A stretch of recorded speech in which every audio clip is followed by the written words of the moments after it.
Hi, my name's Alan McGuire. I'm an English teacher in Madrid, Spain. I'm also vice chair of the Madrid branch of the Labour Party here.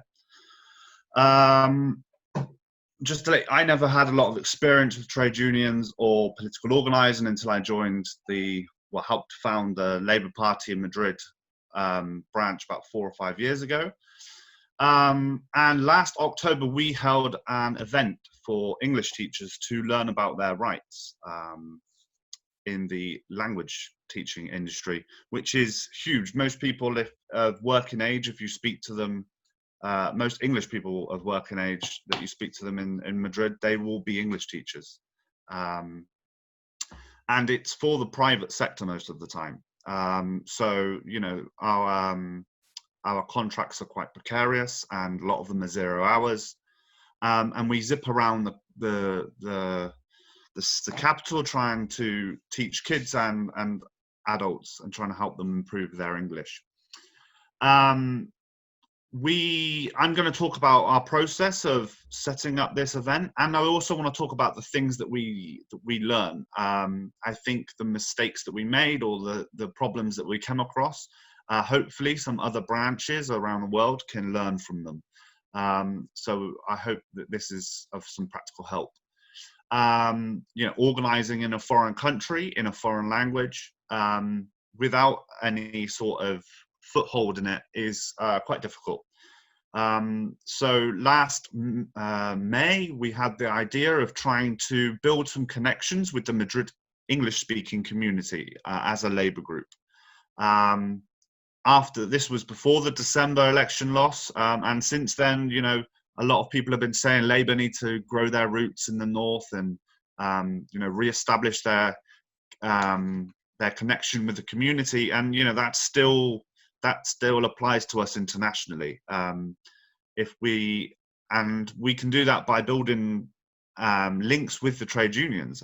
Just because British trade unions founded the Labour Party doesn't mean we can't work internationally with other trade unions. So at the branch meeting, we had the idea of targeting English teachers because they are one of the most disadvantaged groups of people next to pensioners, really, that live abroad. Especially in Madrid, there's a lot more working age people, and most of them are working class as well. I mean, you have the odd couple of rich lawyers or bankers that work for international companies, but the majority of people here are either self-employed translators or they are English teachers that are English teachers that are self-employed or working for small to medium, large size businesses. We have collective bargaining as English language teachers in the private sector. We have collective bargaining. A lot of people that move abroad to teach English are born of an age when they don't know what collective bargaining is. If you work in the public sector, then you know probably what collective bargaining is. But a lot of them, the people that I have met, and certainly myself when I moved abroad, didn't know what collective bargaining was and didn't know that it gave you a set of basic rights. And also, as a person, when you move abroad, you come up with against lots of barriers, whether that's language barriers. Legal Spanish is difficult for Spanish people to understand. So for a British person with a low level of Spanish, it's even more difficult. And those were the sort of people that we were targeting, really, and hoping to help. Are the people that move here maybe for a short time. A lot of them end up meeting someone or deciding to stay longer. So by helping them not be exploited by these sort of cowboys, really, the cowboy language academies, which are on every corner. They're as common as hairdressers in Spain. And so we set out to translate the collective agreement because it's written in Spanish. We found an old version that was in English, but it has since been updated. I think it's in its 18th version now. And the trade unions in Spain often work with the Spanish government and other businesses to agree this collective agreement. So we decided to approach the biggest union. It's also the union that has a workers' committee in my work, in my company, and it's called Comisión Obreras. It's the Workers' Commission. It's probably the largest union in Spain.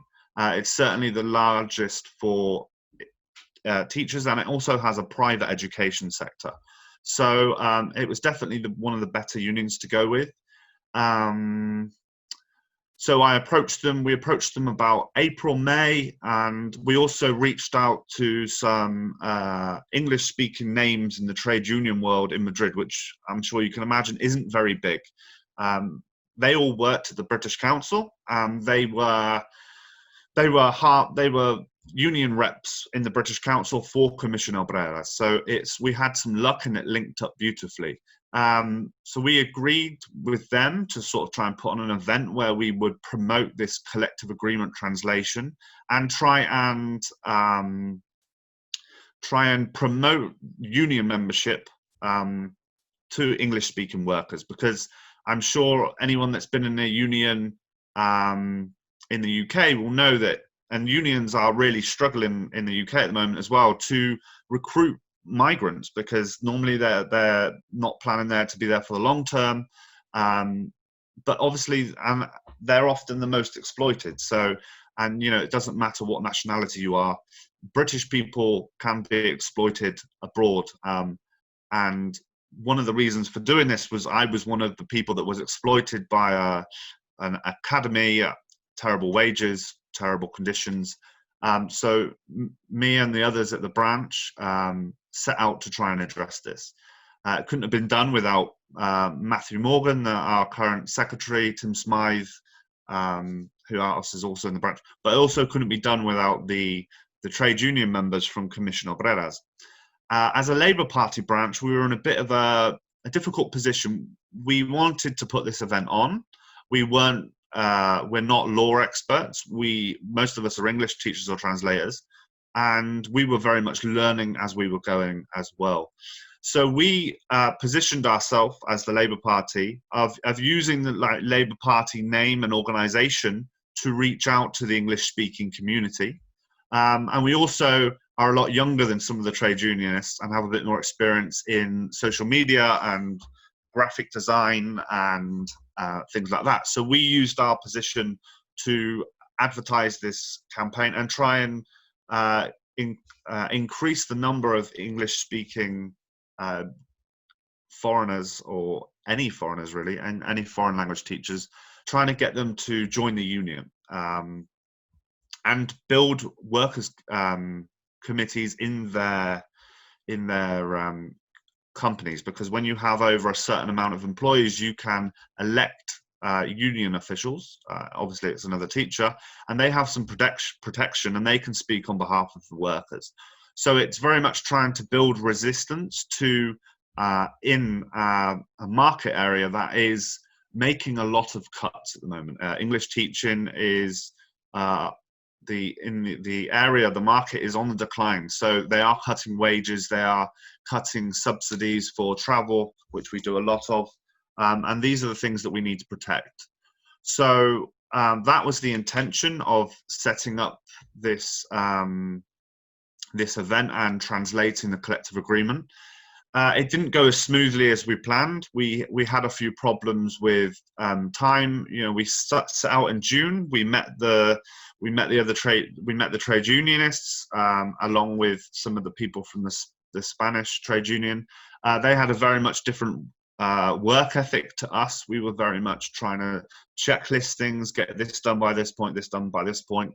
We were relying on them for the translation. I mean, we did it a little bit, but when you're doing a legal translation, you have to make, and you're trying to explain people's rights to them, you have to make sure that it's secure and readable and to the letter, really.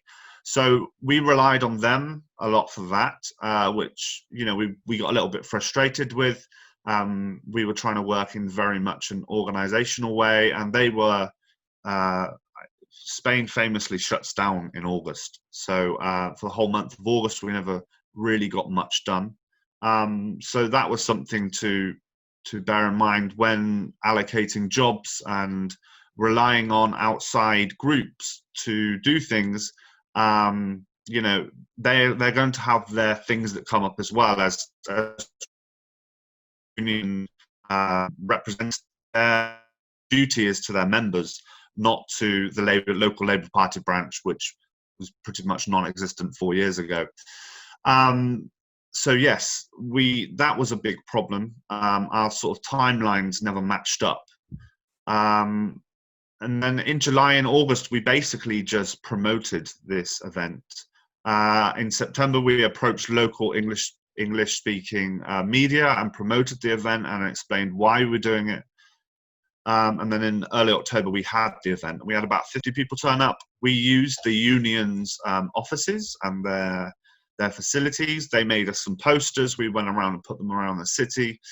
And it was quite a successful event. We put the document online for people to download. We also had a Facebook event, and we posted it in local Facebook groups for English-speaking language teachers. Obviously, it was for everyone. It wasn't just for British people. You know, German teachers could come along, Italian teachers could come along, French teachers could come along. But we decided to do it in English because of all the organisers spoke English. It was quite a successful event. I think from a Labour point of view, it really helped us establish some contacts in the local community and has opened up some doors to possibly do some more organising in the future. But I just want to go through a few of the things that went wrong. We never really organised follow-up. The trade unionists had an idea of follow-up, which was to sort of set up some English teaching association, which they had about 20 years ago, and run like a quarterly newsletter. We didn't really agree on anything, and at the last minute, just before the event, we basically said, if you want to continue to organise with us, then please write down your email address. And we also set up a Facebook group, which hasn't been utilised as much recently. We also found working with the union was very difficult because we were going through the English-speaking trade unionists because of various levels of Spanish. We were working with the Spanish trade unionists as well. They obviously had a different. Aims to us, really. The English-speaking trade unionists had the idea of setting up this association, and we sort of wanted to put on the event and weren't sure what we were going to do afterwards. So I think thinking about what you want to do afterwards is really important for any Labour branches wanting to work with local unions. The communication, we set up a Telegram group, and that worked quite well. But you know, you've brought in this trade union to put on an event that we wanted to put on, and then we were sort of on the edge of our seats at the end of August trying to get this document done. Oh no, sorry, the end of September, still 2 weeks away from the launch. We were still trying to finalise this document. So that was, I suppose you just have to trust in your comrades, really. But you know, it was quite difficult for us as a new group organising abroad, not really having done anything like this before. That was quite a learning curve for us. And what went well, I mean, we showed that we helped people learn their rights. English speakers abroad, we helped them learn their rights that many people may not have given much thought to before. We also increased members for the union, which was the initial aim, partly, was to help increase the number of language teachers to the union. And I believe we did get 4 or 5 people signed up on the day, and I think people probably signed up again afterwards. And you know, now during the time of coronavirus, I'm sure more people will be joining. Visibility, I mean, it helped us as a Labour Party. 4 months later, we had the December elections, and we did a huge election campaign here in Madrid with posters on an online campaign. with various pictures of Jeremy Corbyn stood in Spanish bars. We also did a big register to vote campaign, and organising this with the trade union, we learned a lot about ourselves organising, but we also learned from the trade unionists about organising, and we also learn about other members in our group, which isn't very big. There's about 10 of us, but we learn each other's strengths and weaknesses and stresses. So we learned to juggle things better when we were organising. I mean, we never had a lot of time to prepare for the December election, so that was really good that we'd done this campaign, this event before. Because I think it put us on the front foot when it came to organising that. And it also brought more members to help us with our election campaign. I think the visibility of doing this really helped, and it has built some links with our local trade union. It's also opened up the idea that we might organise with other trade unions that are in Spain. And we've also thought about putting on a series of workshops in future. This was an idea before coronavirus. Very much, the British Council had a huge funding cut about 3 or 4 months ago. I believe they've been given some more funding now, but obviously our workshops will not be their main priority at the moment, but it will be something that I think will help in future. We were thinking of setting up workshops to help people understand their pay slips, which, not apart from just being in Spanish, they're also a bit like a puzzle, to try and work out what your deductions are, if you are getting paid the right amount, really. And we also thought about setting up a contract workshop where people could bring their contracts to the union. The union would go through it and see if it was legitimate, because there are a lot of contracts in Spain for English teachers that aren't legitimate. And that's our plans for the future. Thank you. Thank you.